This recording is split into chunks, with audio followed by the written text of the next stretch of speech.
अस्सलाम वालेकुम my YouTube family, कैसे हैं आप सब। उम्मीद है सब ठीक ठाक होंगे। अल्लाह ताला आपके घरों में अपनी रहमतें और बरकतें नाजिल फरमाए, आमीन।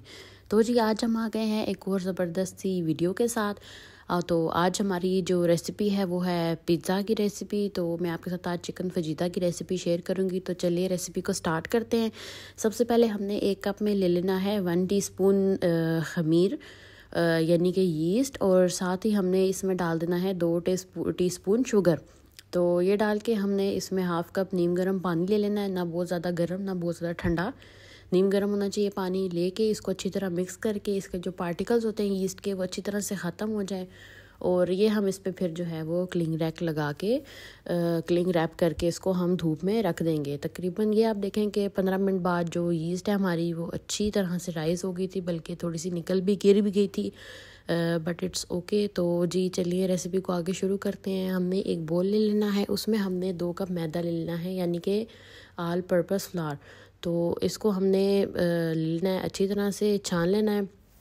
और फिर हमने क्या करना है कि इसके बाद हमने इसमें डाल देना है नमक। नमक जो है वो हमारा तकरीबन हाफ़ टी स्पून के करीब हमारा नमक जाएगा। और साथ ही हमारे जो 2 टेबल स्पून हैं, 2 टेबल स्पून वो हम इसमें डाल देंगे ऑयल। तो फिर हम क्या करेंगे कि पहले हम ये ऑयल के साथ जो है वो मैदे को अच्छी तरह से मिक्स कर लेंगे, और उसके बाद फिर हम जो है वो पानी डालेंगे। तो यहाँ पे जो गूंदने के लिए पानी चाहिए वो भी हमें नीम गर्म पानी चाहिए होगा, बहुत ज़्यादा ठंडा नहीं और ना ही बहुत ज़्यादा गर्म। तो जो यीस्ट हमने बना के रखी थी पहले हमने वो डाल दी, और फिर हमने इसमें डाल दिया पानी। तो अब हम इसको अच्छी तरह से गूंद लेंगे। जब हमने गूंद लिया तो फिर हमने बोल में जो है उसी बोल में अच्छी तरह से ऑयल लगा लेना है, ज़्यादा सारा ऑयल लगा के, और हमने ये डो डाल के इसमें इसको ऊपर से फिर से क्लिंग करके, और इसको भी हम रख देंगे धूप में तकरीबन तब तक जब तक ये राइज़ नहीं होती। यहाँ पे यूएई में गर्मियाँ है बहुत ज़्यादा, तो ये आई थिंक 1 घंटे में जो है वो अच्छी खासी राइज़ हो जाती है। तो अगर आप किसी सर्दी वाले इलाके में रहते हैं तो फिर आप 2 घंटे भी रख सकते हैं।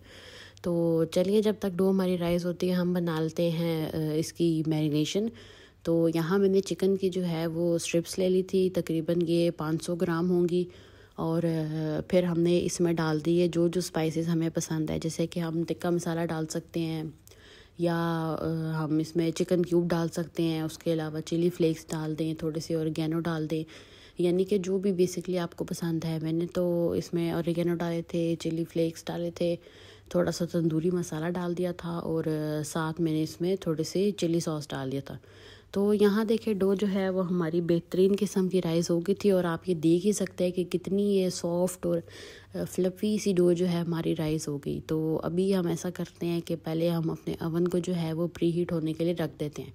तो यहाँ पे मैंने अवन को जो है वो प्री हीट होने रख दिया। हमने ऊपर और नीचे की दोनों जो ग्रिल्स हैं उसको ऑन कर देना है। आपके पास ऐसा साइन आ रहा होगा, उसको हमने जो हमारा मैक्सिमम टेम्परेचर है अवन का हमने उस पर रख देना है।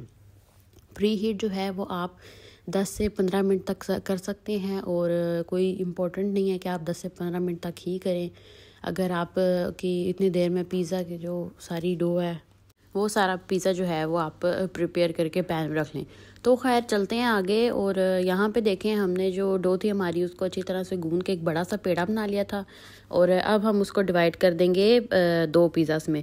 तो मैंने जो है वो 2 पिज़्ज़ास का मिक्सचर लिया था, तो इसलिए मैंने जो मेरा मैदा था वो मैंने 4 कप लिया था। यानी कि अगर आपने एक पिज़्ज़ा बनाना है बड़ा, क्योंकि मेरा एक्सेल पिज़्ज़ा था तो मैंने 2 कप मैदा लिया था। और अगर आपने 2 पिज़्ज़ास बड़े बनाने, या आप देख सकते हैं पैन ये एक्सेल है, तो फिर मैंने 4 कप मैदा लिया था। तो मैंने कहा यहाँ पे आपको मैं करेक्ट कर दूँ, मैं भूल गई थी।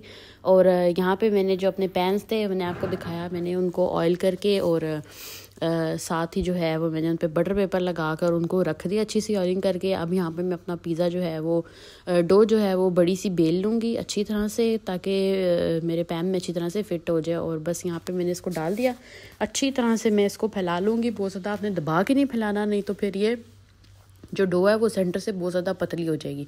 तो ये कॉर्नर्स जो हैं वो बड़े कर मैंने ज़्यादा बेल ली थी, और फिर अब मैं इसको अंदर की तरफ फोल्ड कर दूंगी। तो इससे क्या होगा कि इससे जो आपके साइड्स हैं पिज़्ज़ा की वो थोड़ी ज़्यादा मोटी सी होंगी और वो अच्छी सी लगेंगी। ये करके आपने अच्छे से हल्के हल्के हाथों से इसको अच्छी तरह से प्रेस कर देना है। और ऐसे करके आप ये देखें कि मैंने दोनों जो अपने पिज़्ज़ा डो हैं वो बना लिए हैं। अब मैं इसको प्रिक कर दूंगी। अच्छी तरह से आपने प्रिक करना है ताकि हीट जो है वो अंदर चली जाए। तो चिकन जो है वो हमारा अच्छी तरह से तैयार हो गया। तो अब हम जो है वो इसकी टॉपिंग्स जो हैं वो एक साथ कर लेते हैं। यहाँ पे मैंने जो शिमला मिर्च थी वो मैंने कट करके पहले ही फ्रीज़ की हुई थी। मैं मंथली ग्रोसरी में ले आती हूँ, कट करके रख देती हूँ। साथ ही मेरा पिज़्ज़ा सॉस था और ब्लैक ओलिव्स थे। और ये चीज़ जो है वो मैंने कहा इस बार मैं ये चीज़ यूज़ करती हूँ। वैसे मैं अलमराई की चीज़ यूज़ करती हूँ। तो चलिए शुरू करते हैं अपनी सारी जो असेंबलिंग है उसको। तो सबसे पहले मैंने पिज़्ज़ा सॉस ले लिया।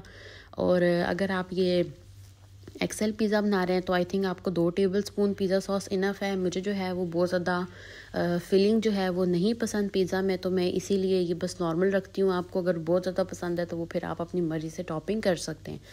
तो सॉस जो है वो हमारी लग गई। अब हमने इसमें चिकन जो है वो दोनों तरफ डिवाइड करके अच्छी तरह से डाल देना है। और थोड़ा सा मैंने ऊपर रख लिया, यानी कि 5-6 जो स्ट्रिप्स थी वो मैंने रख ली कि मैं ऊपर लास्ट पे जो है वो ऐड कर लूँगी। तो अभी ये चिकन जो है वो हमने अच्छी तरह से इसको सारा सेट कर दिया ताकि हर बाइट में आए। बस बहुत ज़्यादा सी जो फीलिंग्स है वो मुझे नहीं पसंद है, क्योंकि फिर मतलब बहुत ज़्यादा टेस्ट अजीब सा होता है। थोड़ा थोड़ा होगा तो अच्छा लगेगा। तो यहाँ पे हमने अपनी बेल पेपर्स जो हैं वो भी अच्छी तरह से असेंबल कर ली थी। और अब हम डाल देंगे चीज़ जो है मेरी वो ये वाली चीज़ मुझे पर्सनल एक्सपीरियंस मेरा इतना अच्छा नहीं रहा इस चीज़ से। जेरिन्स की चीज़ थी, बट ये था कि बहुत मुश्किल था इसको सॉफ्ट करना। अलमराई की मैं लाती हूँ तो वो ऑलरेडी क्रश्ड होती है और वो बहुत अच्छी थी। तो खैर यहाँ देखें ये टॉपिंग्स हो गई। मैंने ऊपर ब्लैक ओलिव्स भी डाल दिए, जो वेजिटेबल्स थी वो भी डाल दी। उसके अलावा अगर आप कुछ और ऐड करना चाहें तो वो फिर एज़ पर योर चॉइस आप ऐड कर सकते हैं। और बस अब हम जो है इसको रखते हैं अपने अवन में। तो अवन जो है वो अच्छी तरह से हमारा प्री हीट हो गया था। और अभी हमने इसको मिड में रखी, यानी अगर आपके पास छोटा है तो आप छोटे अवन के मुताबिक इसको कर सकते हैं। तो ये देखें यहाँ पे मैंने तकरीबन इसको 15 मिनट के लिए जो है वो उसी टेम्परेचर पे बेक होने दिया था। और फिर ये देखें यहाँ पे कितनी मज़ेदार इसकी चीज़ जो है वो मेल्ट हो गई थी। नो डाउट चीज़ मेल्ट बहुत अच्छी हुई थी, बट मुझे जो है वो इसकी थोड़ी सी ये है कि जब आप स्लाइस उठाएं तो चीज़ थोड़ी सी नीचे गिर रही हो, तो मुझे बहुत ज़्यादा पसंद है। खैर यहाँ पे मैंने जो है वो फिर फटाफट से जो है वो इस पे ऑयल लगाना शुरू कर दिया। आप चाहें तो आप आप अंडा भी लगा सकते हैं, उससे भी अच्छा कलर आता है। बट मुझे जो है वो इतना ख़ास पसंद नहीं है अंडा कि मैं यहाँ पे लगाऊँ, तो मैंने इसलिए ऑयल लगा दिया। साथ ही मैंने ऊपर चिली फ्लेक्स डाल दिए और ऑरिगेनो डाल के दोबारा इसको जो हमारी ग्रिल है इसको हमने फर्स्ट पे रख दिया, सबसे टॉप पे। और साथ ही हमने ये दोनों जो पिज़्ज़ा पैन्स थे ये रख दिए। मेरा जो है वो 5 बर्नर्स वाला ग्रिल ओवन है इलेक्ट्रिक का, तो इसलिए इसको थोड़ा टाइम लगता है प्री हीट होने में। और ये सेटिंग मेरी इस हिसाब से, आपका अगर छोटा है तो आप देख लें, अपने हिसाब से मेजरमेंट्स कर सकते हैं। तो यहाँ पे हमारे जो पिज़्ज़ास हैं वो हमने ऊपर रख दिए। फिर 2 मिनट के लिए जस्ट के ऊपर टॉप जो है वो इसकी हार्ड हो जाए, इतनी देर में हम यहाँ पे निकाल लेते हैं अपनी बड़ी प्लेट्स। ये प्लेट्स नहीं कह सकते और आई थिंक इनको ट्रे भी नहीं कह सकते, बट ये कुछ तो है। ये खैर मैं अपने पिज़्ज़ास के लिए लाई हूँ। और पिज़्ज़ा आप देखें कि कितने अच्छे से बने हैं। ऑयल मैंने कितनी अच्छी तरह से इसको पैन को ग्रीस किया था कि जब मैंने ऊपर से पिज़्ज़ा हटाया तो वो बिल्कुल भी नीचे चिपका हुआ नहीं था। तो ऐसे ही हम इन दोनों को भी जो है वो अपने पिज़्ज़ा के जो ट्रे है, बर्तन है, जो भी है उसमें निकाल लेंगे। और ये आप देखेंगे कितनी अच्छी जो क्रस्ट है वो ऊपर से बन गई है। बहुत ज़्यादा हार्ड भी नहीं है, बहुत ज़्यादा सॉफ्ट भी नहीं है। और ये देखें अभी हम इसको कर लेंगे कट, दूसरे को भी हम कट कर लेंगे। और या आपको फाइनल लुक दिखाती हूँ कि ये देखें बहुत ही ज़्यादा आउट क्लास और बहुत ही ज़्यादा अमेजिंग जो है वो ये बना था। और इतना ज़्यादा टेस्टी पिज़्ज़ा था। तो खैर अगर आपको मेरी ये रेसिपी पसंद आई हो तो मेरी वीडियो को लाइक करें, मुझे कमेंट करके ज़रूर बताएं कि आपको मेरी वीडियोस कैसी लगती हैं। और प्लीज़ मुझे जो है वो सपोर्ट करते रहा करें ताकि मुझे पता हो कि आपको मेरी वीडियोस अच्छी लगती हैं। तो इंशाल्लाह नेक्स्ट वीडियो में मिलेंगे। अपना बहुत सारा ख्याल रखिएगा और इस रेसिपी को ज़रूर ट्राई कीजिएगा। तब तक के लिए अल्लाह हाफिज़।